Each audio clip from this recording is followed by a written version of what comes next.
What if your inner peace was a fortress, the most valuable territory you possess, and you were its sworn protector, its elite, unshakable guardian? In a world that seems to be spinning faster into chaos, a world that constantly lays siege to our tranquility with fear and urgency, the ability to remain calm is not a passive state, but an active, courageous, and powerful skill. This is not a gift you are born with, but a discipline you can forge. This video is your training manual to become the warrior who guards that peace. Remain calm when everyone else panics, compiled and published by Stoic Power. Lesson 1. The Power of Inner Peace. Imagine the great deep ocean, a world of immense and silent power. On its surface, a violent hurricane rages. The winds howl with unimaginable fury, whipping the water into colossal waves that crash and roar, a spectacle of pure, terrifying, and untamed chaos. This surface is a world of constant change and violent reaction. Yet, if you were to descend just a few hundred feet beneath this surface turmoil, you would enter an entirely different reality. The crushing pressure and the fury of the storm above cannot penetrate these depths. Here, there is only a profound, absolute, and majestic stillness. Gigantic creatures move with a slow, deliberate grace, and the only sound is the silent, rhythmic pulse of the deep. The fundamental inner conflict for every human being is that we live our lives entirely on the stormy surface of this ocean. We identify completely with the waves, believing that the turmoil is all there is. Our sense of peace is tossed about by every gust of breaking news, every angry comment from a stranger online, every fluctuation in the market, and every unexpected change in our personal plans. The painful problem with this surface-level existence is that it makes our tranquility a fragile and contingent thing, entirely dependent on external weather. We feel a constant, exhausting, low-grade anxiety because we know a storm can arise at any moment, and we feel utterly powerless to stop it. We spend our days desperately trying to control the wind and the waves, a futile and soul-crushing endeavor, and as a result, our peace is shattered again and again and again. This leaves us feeling perpetually stressed, fragile, and at the mercy of a world we can never and were never meant to command. We lose ourselves in the chaos. The transformative solution is to embark on a journey of inner exploration, to understand that you are not the storm on the surface. You are the entire ocean. It is the realization that you have the innate ability to access the calm, silent, powerful, and untouchable depths within you at any time, regardless of the fury of the surface storm. This is the art of discovering, nurturing, and ultimately residing in your own inner peace. The core idea, foundational to all Stoic philosophy, is that our natural state is one of tranquility and reasoned judgment, a state the Greeks called ataraxia. This inner peace is not something we need to frantically create from scratch. It is something we must simply uncover. It is always there, waiting for us in the depths, but it is obscured by the churning, muddy waters of our own reactive judgments and our mistaken belief that we must control external events to be at peace. The primary tool for this uncovering, the submarine that takes us to the depths, is the dichotomy of control. This is the simple but life-altering wisdom of distinguishing what is truly up to us, our thoughts, our judgments, our intentions, our character, from what is not, everything else. The benefit of this is that you stop the insane work of trying to calm the storm and instead learn to descend into your own peaceful depths. You become a source of your own stability, an island of calm in a sea of chaos. Your peace is no longer a fragile visitor that flees at the first sign of trouble. It becomes a permanent resident of your soul, the very ground of your being. The actionable step to begin accessing these depths is to practice a daily anchor point, meditation. For 5 minutes each day, preferably in the morning before you engage with the world, sit quietly and turn your attention to a single, constant internal sensation. The easiest and most powerful anchor is the physical sensation of your own breath entering and leaving your body. Your only job for these 5 minutes is to rest your full attention on this anchor. When your mind, like the stormy surface, inevitably pulls you away with a thought, a worry, or a plan, your task is not to fight it, but to gently and without judgment, guide your attention back to the simple, physical reality of your breath. See the thoughts as waves on the surface, but your attention is in the deep with the anchor. By consistently practicing this, you are training your mind to access a state of stillness at will. You are literally forging a new neural pathway, creating a well-worn, familiar pathway from the turbulent surface to the calm depths. The more you practice in times of peace, the faster and more easily you will be able to make this descent when a real-life storm hits. I urge you to begin this practice today. See it not as another task to be checked off a list, but as the most important exploration you can ever undertake. The exploration of your own unshakable inner world. The discovery of the peace that is already within you. Discovering this inner peace is the first crucial step. But how do we stay connected to it when the chaos of the world and the panic of others tries to pull us back to the violent surface? Our next lesson is on the crucial skill of staying grounded amidst the chaos of the crowd. Before we continue, please subscribe to the Stoic Power channel to join a community of individuals committed to exploring these profound and life-changing depths. Lesson 2. Staying grounded amidst chaos. Picture a vast, ancient forest standing in the direct path of an approaching hurricane. The young, shallow-rooted saplings with no deep connection to the earth are easily torn from the ground and tossed about by the violent winds.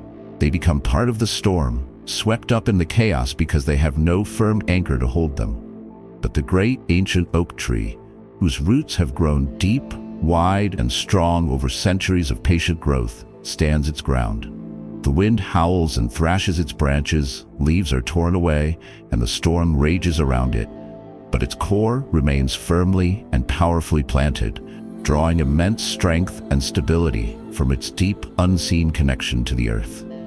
The inner conflict we face in a crisis is that we often have the shallow roots of a sapling. We have not spent our time in peace, cultivating the deep principles, the core values, and the broad perspective that can anchor us when the winds of collective panic and hysteria begin to blow. The painful problem is that panic is dangerously contagious.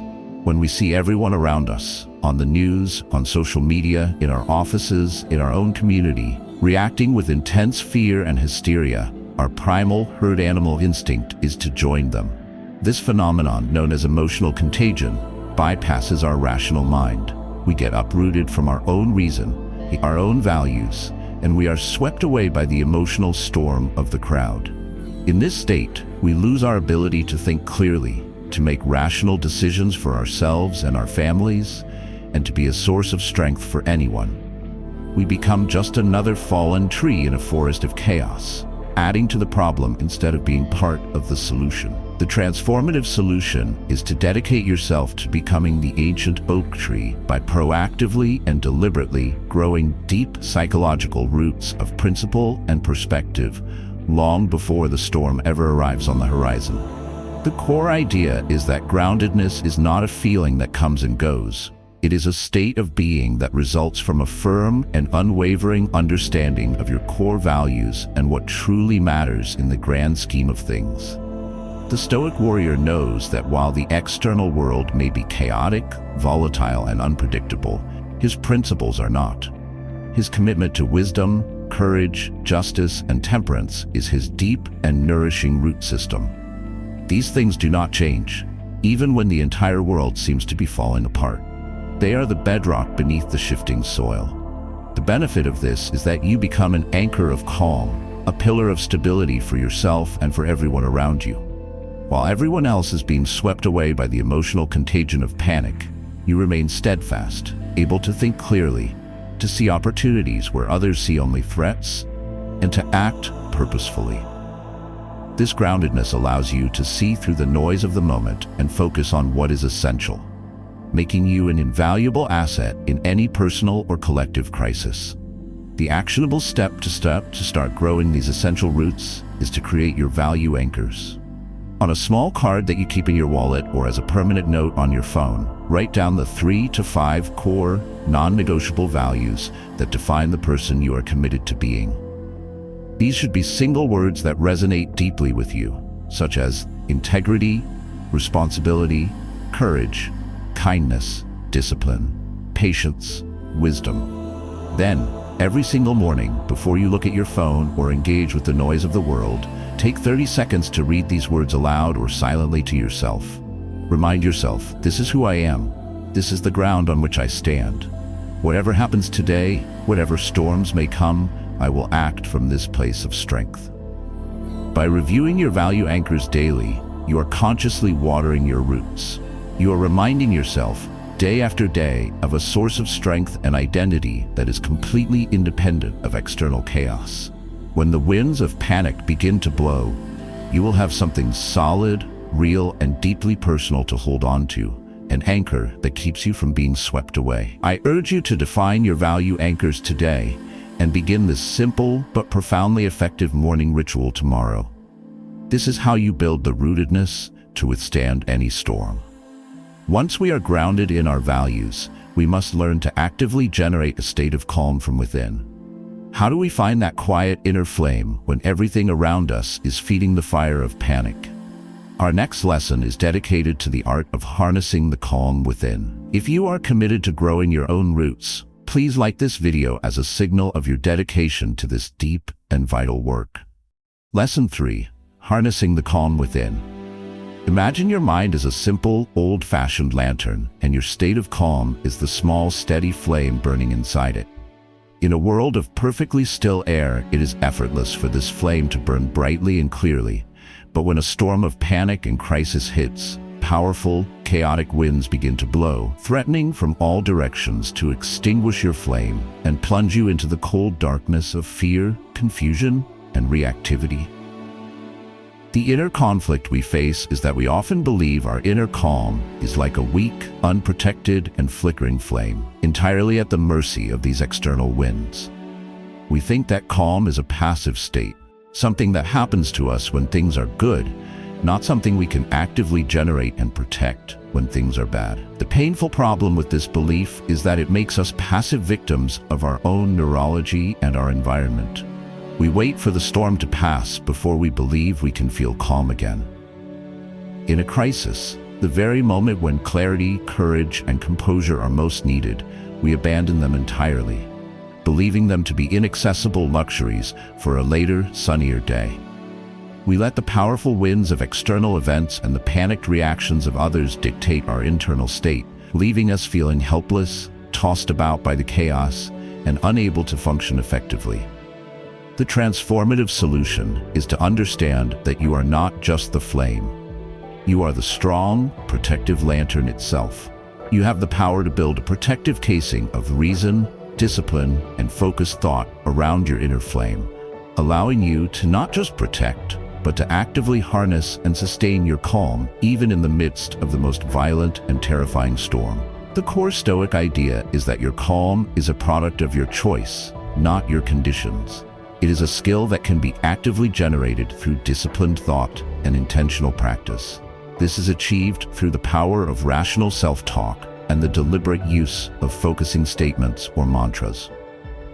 Just as a frantic, catastrophizing mind can talk itself into a full-blown panic, a disciplined and trained mind can talk itself back to a state of profound calm. The benefit of mastering this skill is that you become your own sanctuary. You learn that you carry your peace with you, that it is not located in a place but in a practice. You are no longer dependent on the world to be calm in order to feel calm. You can generate composure on demand, which is a veritable superpower in a world that is increasingly volatile and chaotic. This ability allows you to think clearly, lead effectively, and be a pillar of strength when others are succumbing to panic. The actionable step is to develop and practice what we can call a mantra of calm. A mantra is a short, powerful, true, and resonant phrase that you can repeat silently to yourself during moments of high stress to anchor your mind and shield your inner flame. It must be something you deeply believe and have practiced beforehand. Examples could be, "This is outside my control. I will focus only on my response." Or, "I have the strength to endure this. I will focus on the next right action." Or the classic Stoic reminder from Marcus Aurelius, "Objective judgment now, at this very moment. Unselfish action now, at this very moment. Willing acceptance of all external events now, at this very moment." That's all you need. Choose a phrase that resonates with your spirit or create your own. Write it down. Memorize it until it is part of you. The key to making this work in a crisis is to practice it when you are not in a crisis. The mantra is like a mental muscle. It must be exercised to be strong. Repeat it to yourself during minor daily frustrations like being stuck in traffic, dealing with an annoying email, or feeling impatient in a long line. This builds a strong, reliable neural pathway. By doing this, you are grooving the record of your mind, making the calm, centered response more automatic. When a real crisis hits and the winds of panic start to howl, your practiced mantra will be there for you, a familiar and powerful tool to shield your flame and light your way. I challenge you to find your mantra this week and begin practicing it with the small, daily annoyances of life. Become the lantern. A calm mind allows us to think clearly. But how do we translate that clear thought into wise action, especially when our primal instincts are screaming at us to react blindly? Our next lesson focuses on the crucial difference between responding and reacting. To support our work, please comment below and share a mantra that you find powerful or one that you will create for yourself. Lesson 4. Responding instead of reacting. Picture a grandmaster of chess playing a high-stakes game against an aggressive opponent. The opponent makes a sudden, unexpected, and threatening move, putting the grandmaster's king in peril. The novice player, seeing only the immediate threat, would react instantly. Driven by the raw fear of the threat, he would make a quick, defensive, and likely suboptimal move, his action dictated entirely by his opponent's aggression. The grandmaster, however, does not react. He sees the aggressive move, he acknowledges the very real threat, and then he does something extraordinary. He pauses. He creates a space of deep, profound silence. In that sacred space, he calmly assesses the entire board, considers multiple counter moves, weighs long-term consequences, and then, and only then, does he make a deliberate, strategic, and calm response that serves his ultimate goal of victory, not just his immediate desire to escape the threat. The inner conflict we face in a moment of widespread panic is the primal battle between our reactive instincts and our uniquely human capacity for a reasoned response. The painful problem is that in a crisis, our brains are hardwired for immediate, thoughtless reaction. The amygdala, our primal fear center, hijacks our rational mind, the prefrontal cortex, and floods our system with adrenaline and cortisol. This fight-or-flight reaction, while useful for escaping a predator on the savannah, is disastrous in most modern crises. It leads to spastic, thoughtless actions that almost always make the situation significantly worse. We sell our investments at the bottom of a market crash out of fear. We say harsh, irreversible words to our loved ones in a family emergency. We make life-altering decisions based on incomplete, panic-driven information. Our reactions, born of pure fear, only add more fuel and chaos to an already chaotic situation. The transformative solution is to train ourselves, with the dedication of the Grandmaster, to consciously and deliberately create a space between the stimulus of the crisis and our action, allowing us to move from primal, destructive reaction to wise, constructive response. The core idea here is a practical, in-the-moment application of the inner citadel concept we have discussed. The sentinel at the gate must be especially vigilant during a full-blown siege. The pause becomes our most powerful strategic weapon against the enemy of panic. It is the deep understanding that our initial impulse in a moment of panic is almost always the wrong one. Our true power, our humanity, lies in our ability to override that primal impulse and engage our higher rational mind. The benefit of mastering this is that you become profoundly effective and valuable in a crisis. While others are making the situation worse through their panicked reactions, you are making it better through your calm, deliberate, and thoughtful responses. You become the person others look to for guidance, leadership, and stability, not because you are emotionless or fearless, but because you are disciplined. The actionable step is to memorize and practice the STOP technique, a simple but profoundly effective tool for creating that essential pause. When you feel the surge of panic rising, you must immediately stop. Whatever you are doing, physically freeze for a moment. Do not speak, do not type, do not act. Just stop completely. Take a breath. Take one slow, deep, deliberate breath, all the way into your belly and all the way out. This simple physiological act manually interrupts the panic-driven feedback loop in your nervous system. Observe. Quickly and objectively observe the raw facts of the situation, not your fearful stories about it. What is actually happening right now? What do you know for sure? What is within your control in this very moment? Proceed. Now, having created this space for reason to return, choose and execute one small, rational, and productive action. Decide on the wisest next move, no matter how small, and do it.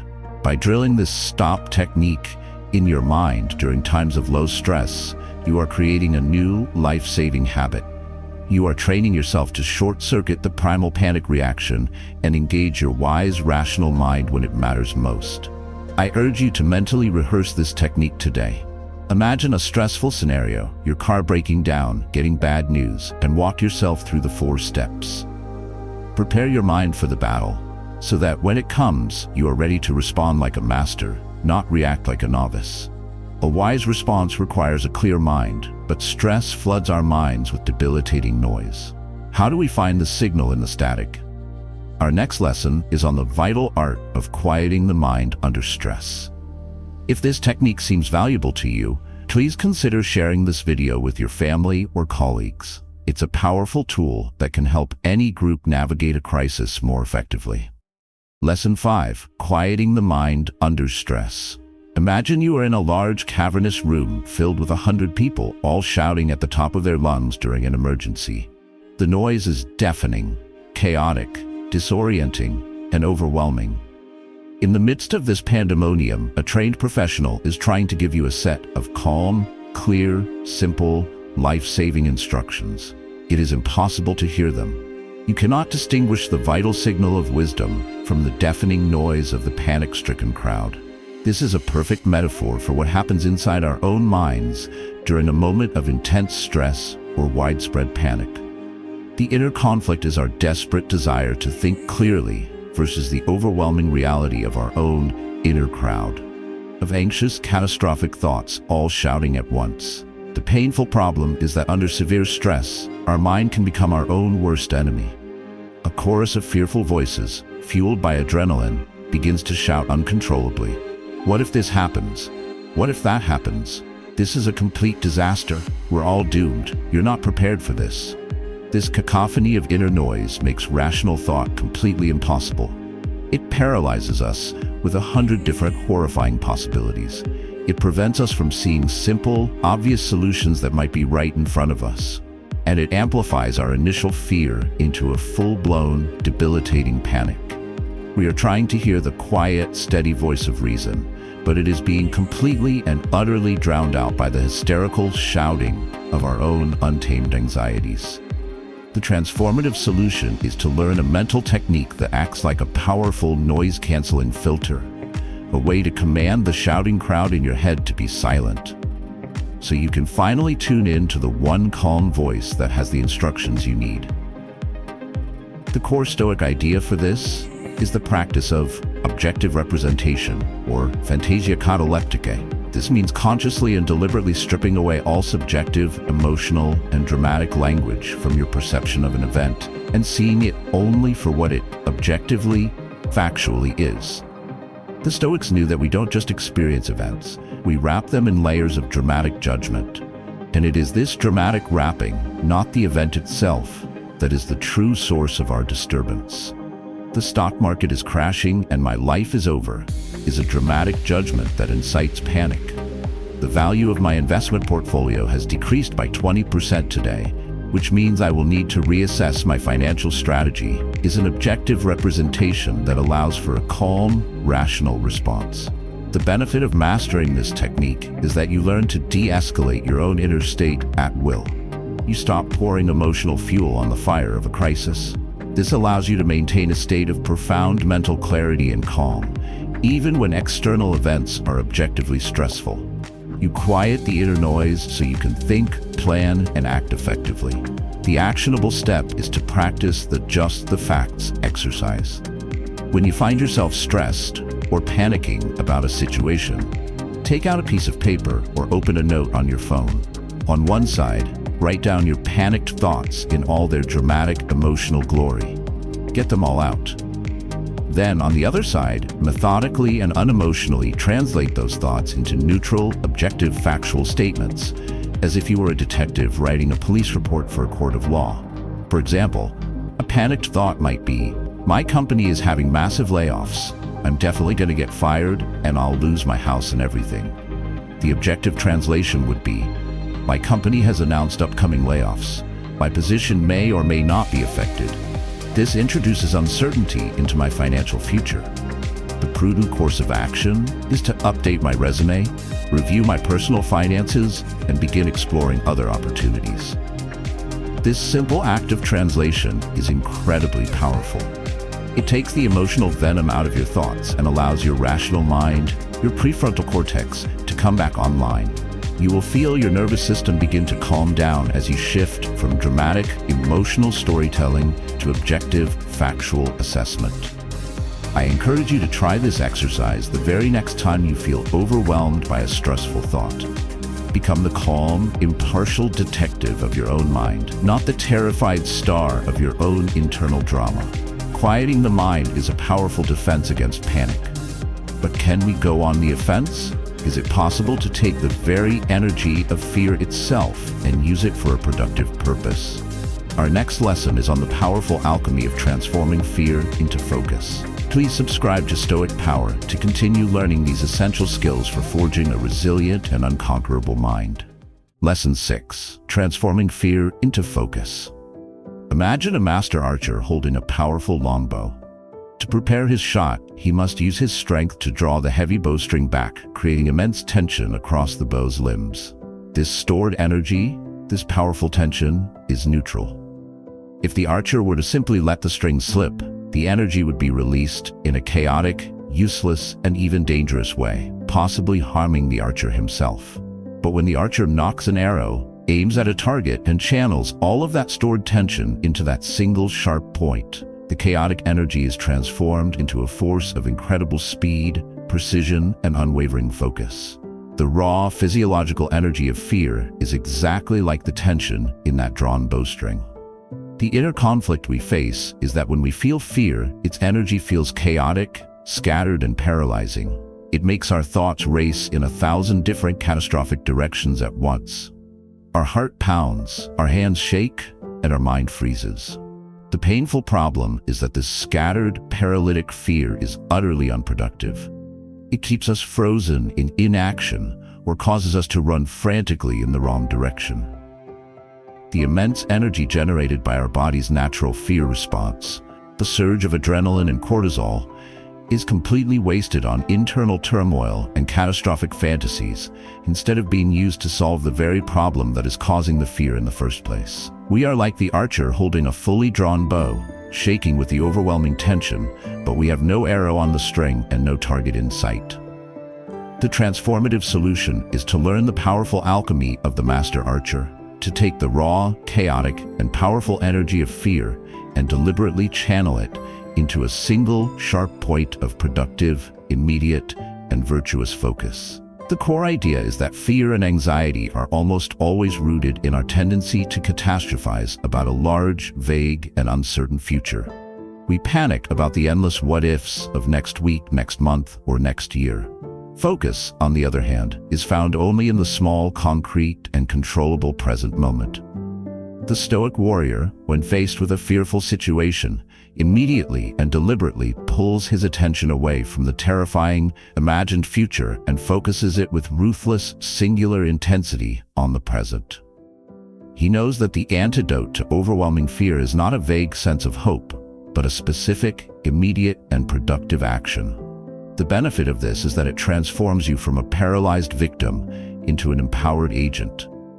You give the adrenaline and cortisol coursing through your veins a productive and useful job to do. This immediately reduces the subjective feeling of anxiety and replaces it with a sense of purpose, momentum, and control. You become the archer who uses the very tension of the situation to propel himself forward with focus, rather than being shaken apart by it. The actionable step is to practice the "what's the next right action" technique. When you feel the energy of fear or panic rising and beginning to scatter your thoughts, ignore the big, scary picture for a moment. Forcefully narrow your focus and ask yourself this one simple, powerful question. What is the single, smallest, most productive, and most virtuous action I can take in the next 5 minutes? Do not worry about the 5 minutes after that. Just focus on one small, immediate step. If you are afraid of a big exam, the next right action might be to simply open the book to the first page and read one paragraph. If you're afraid of a difficult conversation, the next right action might be to write down the first single bullet point of what you need to say. This technique powerfully short-circuits the brain's tendency to get lost in future catastrophes. It grounds you firmly in the present moment and gives the powerful energy of fear a constructive and immediate outlet.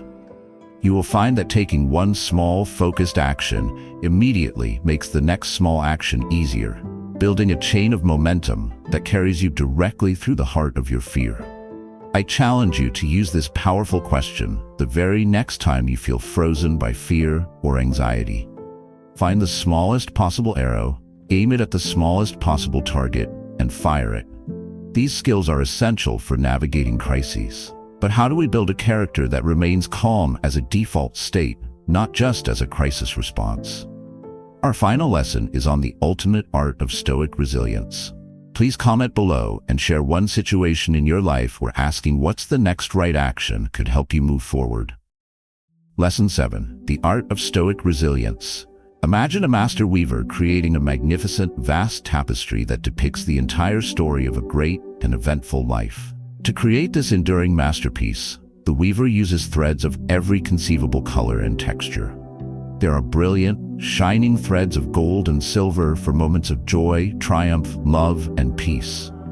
But woven just as skillfully and intentionally alongside them are threads of deep, somber gray for moments of loss and grief, threads of fiery red for moments of conflict and anger, and threads of dark, heavy black for moments of failure, crisis, and despair.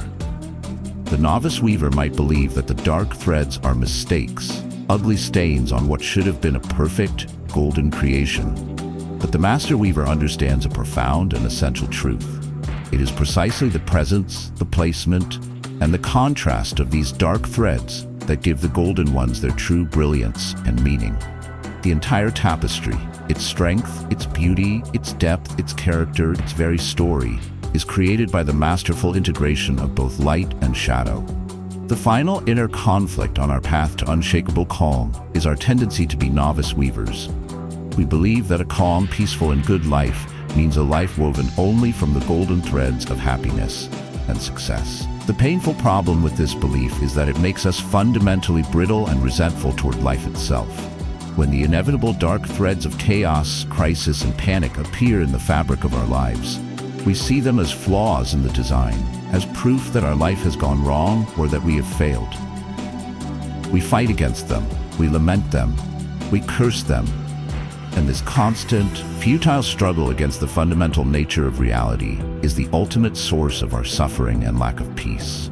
Our peace is fragile because we believe it should be a plain white cloth, and we are devastated by every inevitable stain. The transformative solution is to graduate from the novice's bench and become the master weaver, to embrace the ultimate art of Stoic resilience, the ability to skillfully, wisely, and even gratefully weave all of life's experiences, especially the most difficult ones, into a strong, beautiful, and meaningful whole. The core idea, the culmination and integration of all Stoic practice, is the challenging concept of amor fati, a deep and abiding love of one's fate. This does not mean you should enjoy pain or seek out disaster. It means you learn to accept with wisdom and courage that everything that happens, especially the difficult things that test you, is raw material for you to practice virtue and build your character. The crisis that tested your calm was an opportunity to forge it. The panic of others was an opportunity for you to practice groundedness and leadership. The fear you felt was an opportunity to transform it into focus and courage.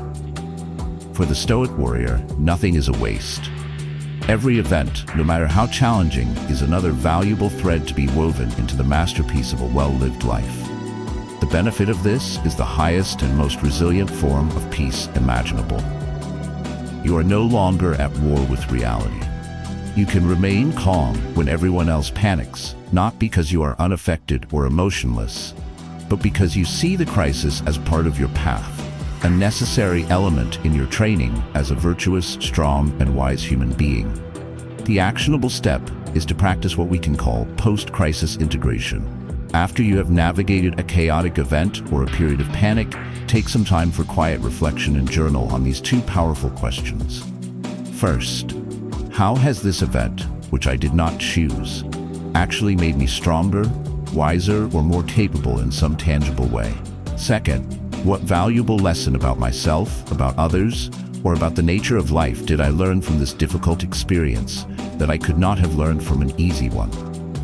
This practice trains you to see the hidden value in your scars. It transforms your most difficult moments from sources of trauma and resentment into sources of strength, wisdom, and even pride.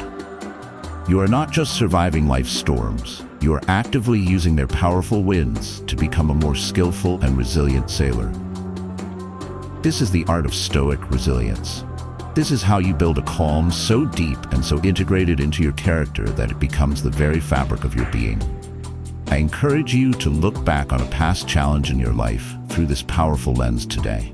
See it not as a stain on your life's story, but as a vital, dark thread that has given your personal tapestry its unique strength, pattern, and beauty. We have journeyed through the 7 arts of the Stoic warrior, from finding the calm ocean depths that lie within us, to masterfully weaving all of life's threads into a beautiful tapestry of resilience. The path to remaining calm when everyone else panics is not about ignoring the storm. It is about becoming the unshakable anchor of peace within it, through daily, dedicated, and courageous practice. Thank you for taking the time to train your mind with us today. If this video has provided you with value on your journey, please like this video, comment with your greatest takeaway, and subscribe to the Stoic Power channel for more content on forging an unconquerable mind and an unshakable peace.